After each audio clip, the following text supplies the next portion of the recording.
Hello everyone, Lord Zath bringing you another episode of Zath's Replay Theater. And this game is actually not a ranked battle. I know some people are getting kind of tired of seeing nothing but ranked battles, so I thought let's take a break. And in this one, this is actually by popular request on the forums. I believe there was a thread by our captain here, Mr.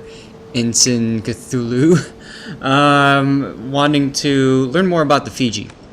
So I figured, why not? Fiji is a very fun ship, probably my favorite of the British cruiser line, at least right now.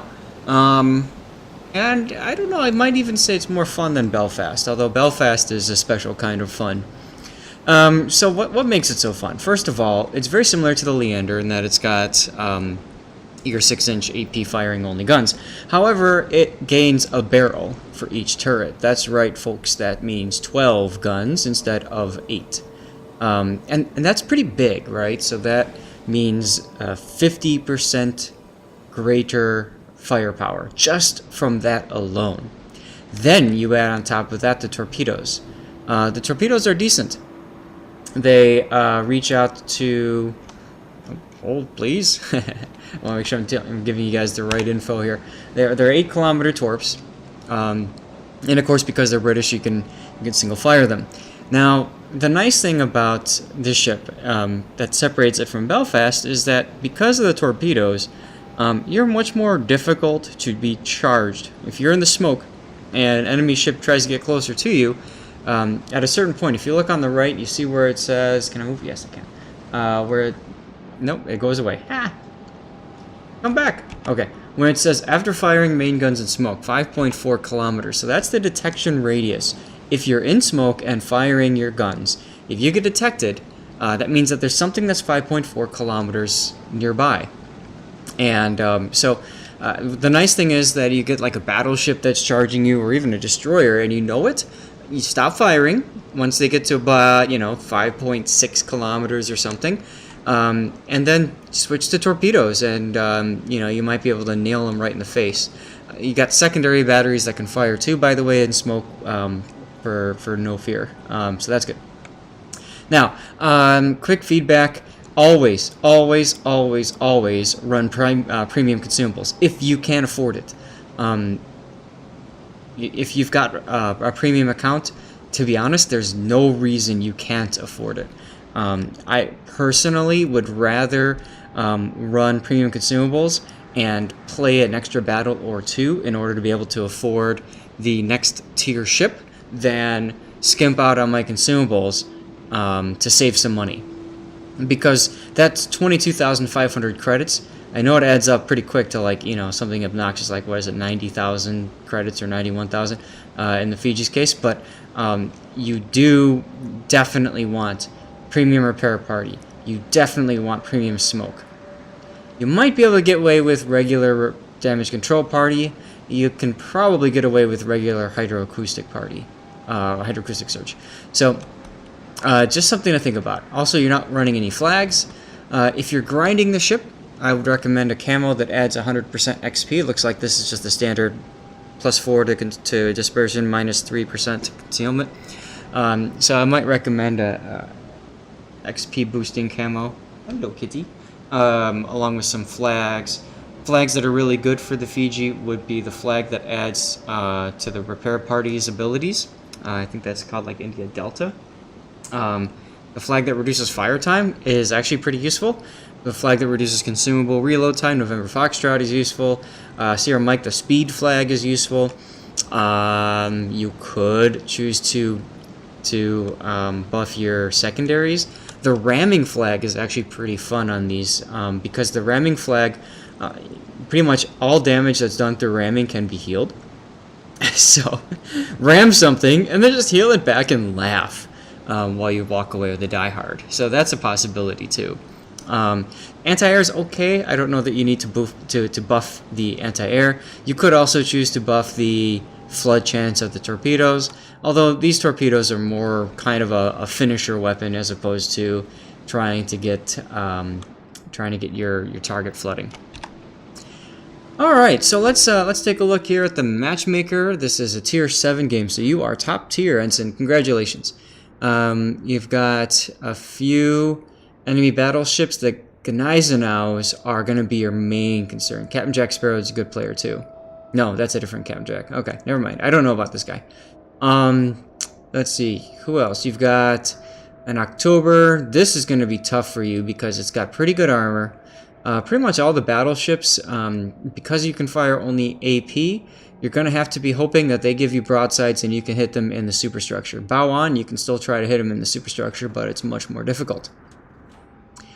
Graf Spee is a concern if this person knows how to use AP. Pensacola, same deal. Emil can be a problem. Königsberg can be a problem as well if he knows how to use AP. Moss, I don't know. Minakaze is definitely a threat. Mitsuki, destroyers, your AP performance is actually really strong against destroyers, so you can do dirty things to destroyers with British cruisers.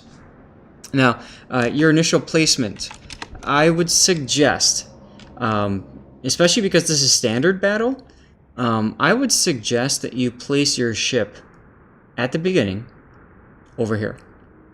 And the reason why you want to consider placing your ship over here is because you can surprise ships as they come around the corner here. Oftentimes destroyers get way too close, hoping for a quick, easy action shot into like some stupid, unsuspecting destroyer or something. So you can kind of sit here, throw on your hydro, pop your smoke, and shoot everything for days. And then when your smoke is running out, you just reverse back into the town, essentially, and get cover. So that's how I would play it. I wouldn't sit out in the open in this ship. You definitely want to find islands to hug. And there's a couple other good islands over here, too, that are useful. So, for example, like this island here is relatively low, so you can definitely shoot over the island, which is very useful. This one here I don't like simply because there's that open area between, you get spotted and stuff like that. So I often find those rocks kind of troll you a lot. So this island is definitely good. And this one here, same deal as the one on the left. It's not as good, although you could possibly park over here to shoot over. So that's kind of how I would do my initial setup. Enemy force sighted on the horizon. Moss is detected. Now, you don't want to open fire until you've popped your smoke. If you're planning on shooting, you want to slow down, pop your smoke, and shoot. If you start firing right now, like for example, right now you shot, look how you're detected. Now you're lucky. Look, Gneisenau, both your main battleship threats are on the other side. Same thing with the Pensacola. You got lucky with that. If you had a pair of Unicums on the enemy team that happen to be right here in battleships, you'd be getting shots at you right now. So I would say hold your fire, especially with the Moss being so far away from you. The fact that you weren't detected yet, use that to your advantage. Speaking of which, what's your detectability? Are you running 11.2? That sounds about right. I think you have Concealment Expert. Now, see, again, the Moss, if you open fire, you tell the Moss that you're there, and the Moss is going to be like, LOL, no. Mutsuki, see, again, if you were here, you could just easily turn around and go back to the cap. But instead, you're kind of being, I don't know, taken out to sea, so to speak. Alright, so now you've got a King George and a Graf Spee looking at you, and you are not... Ooh, you're not running a very important consumable, or captain perk, and that would be priority target. You need to know if people are targeting you. That is really important, because it tells you if you're safe to kind of sit like you are now, or it tells you if you need to get the F out of there. Now you've got a new Max, you've got the King George that are both coming your way. The Moss could be firing torpedoes at you, so I'd be running your hydroacoustic search now to possibly detect any of those torpedoes. Your aim is a little bit off. You're leading too far with these shells. That's something that you get used to over time. These shells have very floaty arcs, so from long range, there you go. You got to kind of think about how you're aiming. You also want to be aiming higher. You'll notice you had 4 bounces. Pay very close attention. There you go, nice hydro. Pay close attention to the number of bounces that you're getting. If you're getting a lot of bounces, that's telling you you're hitting the hull instead of the superstructure, and you want the superstructure hits. Notice how you got 4 penetrations there, and then you got 3 ricochets.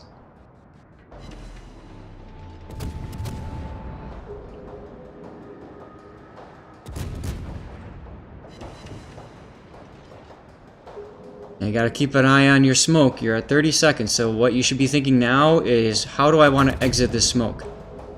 And sitting like you are right now, you don't want to be doing. You want to be going forward, full speed, and angling to the right so you can get the heck out. Also, fire your torpedoes as you leave. Good broadside hit there. 6 pens. Alright, man. Torps and get out. Don't shoot, you're gonna get detected. Well, you'll be detected anyway.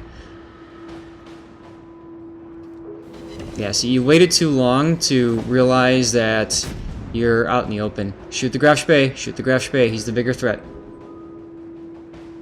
Alright, looks like you're gonna try to torp the Graf. That's cool. But you're holding your fire for some odd reason. I'm not sure why. Now, because of the fact that you don't have your priority target indicator, you have no idea how many of these guys are aiming at you. That new Max could easily be aiming at you and nail him. And you can get nailed by him, I should say. Uh-oh. Oh, you got lucky. Your aim is off. You need to be aiming over here. I'm not sure why you're aiming behind. There you go. Shoot. Now, your torpedoes, you want to... you were single firing your torpedoes, and Keck, you hit him. I would recommend, at a long distance like that, if you don't know if they're coming straight at you or not, don't fire single fire. Just do your quick little spray and pray spread. It's gonna only hit 1 torpedo, but you know what? I always find that it's more important for me to get the torpedoes out and then switch back to guns and be worried much more about what's going on. Now, you are incredibly lucky. This other side has just fallen apart, and both sides are on the retreat. Kamikaze is doing work. Your Fujin's doing work.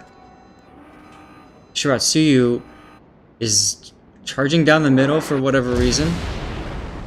And you're also very lucky these guys can't hit you. You want to get comfortable with shooting, but smoking first. Always in this ship, if you can help it, smoke first, or find an island to hide behind. But yeah, you definitely want to get in the habit of shooting while not spotted, especially if you've got the smoke. And that's why premium smokescreen premium smokescreen is so important. Alright, you've got the Cyclone coming in, so soon you'll be down to 8-kilometer detection.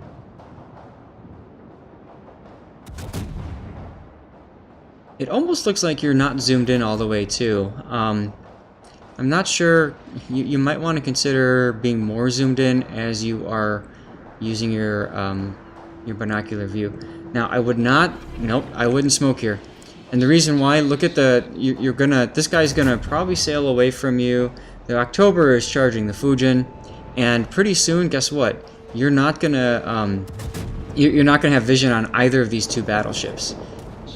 So I don't like this use of smoke screen here. You are also shooting far too low. You're aiming at the waterline. You should be aiming higher. All right, I'm gonna use my cursor to show. I would be aiming about here. About here. Okay, you raised your aim. That's good. You need to aim a little bit higher though. There we go. Nice. I would still aim a little bit farther ahead, but that's just me. It's actually hitting right dead on. Good. Higher though. You're still getting 1 bounce. It's not too bad. 2 bounces. And see, now your detection is going to come down. Also, when you were laying your smoke screen, I would suggest that you don't stop so much before laying your smoke screen. The smoke has been changed now, and it's kind of easier to use because oh, by the way, he's sailing away from you, so you're on the waterline again. So they changed the smoke screen characteristics now so that you can basically go to full reverse and start smoking and end up in your smoke. So I would recommend that you get in the habit of doing that. For one, you get a larger smoke area to shoot, and 2, you don't basically signal to the enemy that you're about to smoke and let them sit there and shoot you. And you see what I mean. Now that you smoked up over here, you're safe in your smoke, but you can't shoot anything.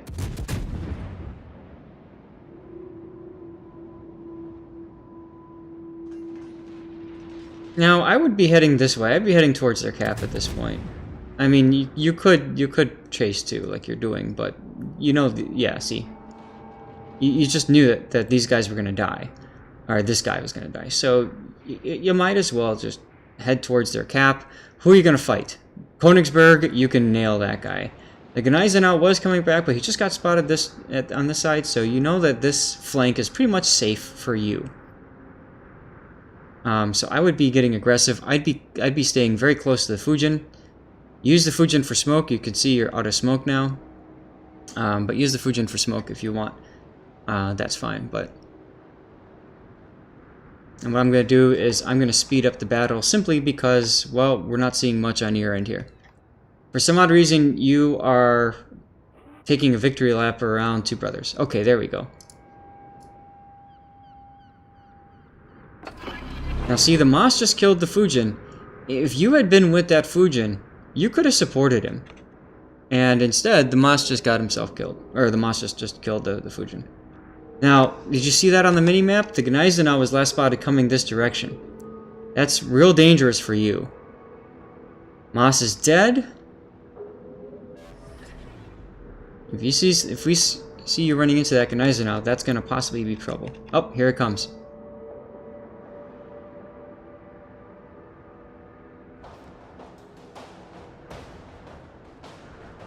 Okay, I like that you're on the other side of the island from him. Don't always fire... Nope, hold. Don't blow your entire load like that. You saw that he was turning in. You saw that the indicator is going to the left. All three of these torpedoes are going to miss now. You would have been better off waiting to see what this guy now was going to do. If he was going to choose to come inside, or if he was going to choose to continue his course around the island. I don't like this right now, what you're doing. You're basically just kind of advertising yourself as a free kill for this Gneisenau. And you can see his turrets and his ship are already turning to come in and engage you. And he's in Christmas present camo, and he's got a present for you. And even if you go bow on, he's still going to penetrate you right in the front. And your torpedo hits the... oh my god. You have been incredibly lucky with torpedoes this round, man. Alright, well, probably the smart thing there, getting into cover. Although at this point, it's just the Gneisenau left, so you might as well be aggressive, I suppose.